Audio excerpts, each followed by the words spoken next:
À toutes, c'est Elric25 et on se retrouve pour une nouvelle vidéo où je vais vous présenter toutes mes bases actuelles plutôt. Donc là il y a celle-là que j'ai créée il n'y a pas très longtemps, c'est un village anti-cochon comme vous le voyez. Et il marche on va dire une fois sur deux. En tout cas quand c'est du barbare archer ça défend bien. Mais quand l'autre a des héros 30, 20 et tout, ça fait un peu mal. Puis surtout quand il n'y a pas mes héros en vie. Et je trouve le positionnement des défenses assez bien. Et je mets les mortiers au centre quand je suis en mode farm, pour qu'ils puissent protéger toutes les réserves et puis même les mines et les extracteurs d'élixir. Et je mets mes anti-aériens au centre quand je suis en mode rush. Les Tesla sont tout en amélioration, ça fait plaisir.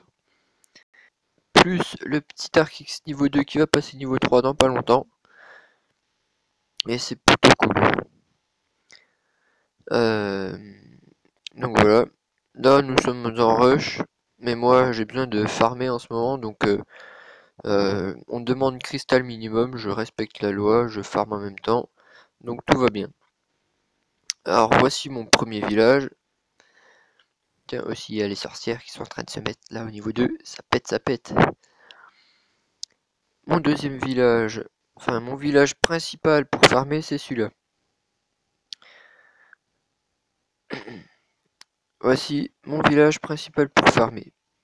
Je l'ai créé, c'est ma création. Et, et je trouve aussi très bien. Le château de Clan centré comme il faut. Pile poil pour pas que ça dépasse des remparts. Les Tesla, bon, j'aurais peut-être pu trouver un emplacement mieux, mais bon, c'est quand même bien. Les ressorts sont efficaces. Les bombes géantes, c'est seulement ça le problème.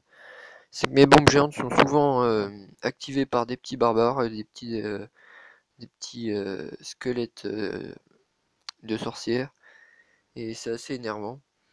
Mais je me fais attaquer très rarement mes ressources quand j'en ai beaucoup, et je me fais souvent attaquer mon HDV, donc ça c'est bien pour farmer. Même en cristal 2, même en cristal 2, je me fais pas souvent attaquer les ressources. Donc dans le domaine de l'aérien, tout est équilibré.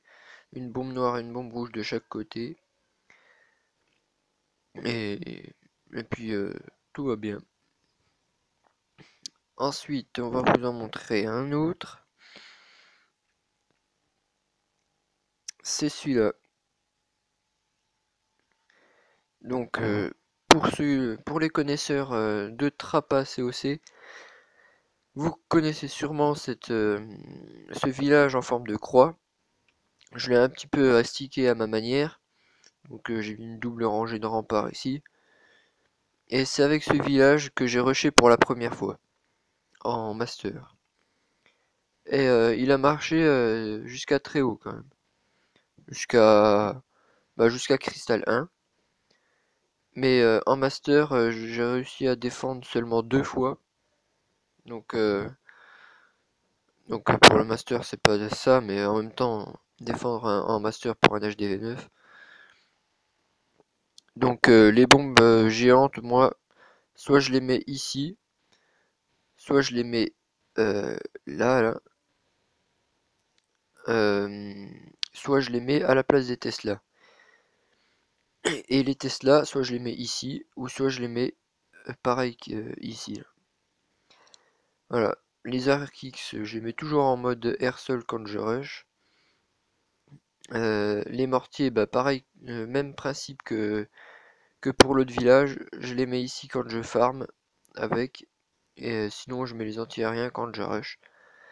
J'avais réussi à trouver une configuration pour ce village où je pouvais mettre mes anti-aériens et mes mortiers au milieu, enfin en pouvant tout caser, mais j'y arrive plus à le refaire, je me souviens plus. Ça c'est un peu chiant. Et puis mes 3 sapins qui sont là, pile poil pour pas être coupés. Voilà.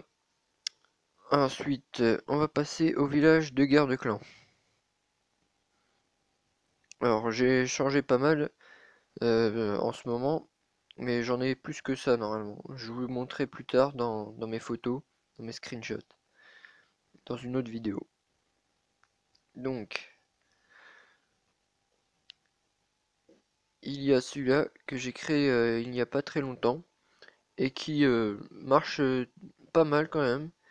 Je me prends une étoile assez souvent au lieu de 2 étoiles. Et, euh, et puis quand ce n'est pas une étoile, c'est 0 étoile, donc c'est pas mal. Euh, il préfère souvent attaquer en bas. Donc c'est pour ça au début les Tesla étaient en haut, enfin tout était inversé dans le centre. J'ai mis les Tesla en bas pour mieux protéger. Les héros sont en bas aussi pour mieux protéger. Et généralement ils m'attaquent très rarement en haut parce qu'ils voient que c'est un peu le bordel, que les sapeurs ne vont pas aller tout droit. Et pour l'instant on m'a attaqué une seule fois en haut, mais c'était avec un double sort de saut. Et peu de personnes utilisent ces compositions dans le niveau des guerres de clans contre qui on joue. Donc c'est assez, ce village est assez bien. On va passer à un autre. Alors ça c'est le même parce que je le sers pour, je m'en sers pour intervertir mes bases principales et mes bases de guerre. On va voir celui-là. Alors celui-là je l'ai créé hier et c'est un village inspiré de, du village de Skyrex qui est dans mon clan. Et vous pourrez aller voir d'ailleurs sa chaîne Skyrex Skreks. Il a créé ce village pour les HDV8 et il marche super bien. Mais pour un HDV8, tu peux monter en master tranquillement avec ce village. Et d'ailleurs, 2 personnes de mon clan l'ont utilisé, dont Antoine, qui est un des vétérans de notre clan, qui est toujours HDV8, et en ce moment il est en Cristal 1 en train de s'acharner pour aller jusqu'en Master, mais son village l'a beaucoup aidé quand même dedans. Ah, je préfère quand ils sont comme ça, mes Archix. Bon après, il me reste 2 remparts de chaque côté, c'est dommage. Et allez voir la vidéo de Skyrex sur son village qu'il a créé. Il vous expliquera tout. C'est explication de mon village HDV8 ou un truc comme ça. Vous pourrez aller voir sur sa chaîne que je mettrai encore une fois en description, dans la description. Bon, ben on va s'arrêter sur, sur ce beau village. À la prochaine fois. À plus!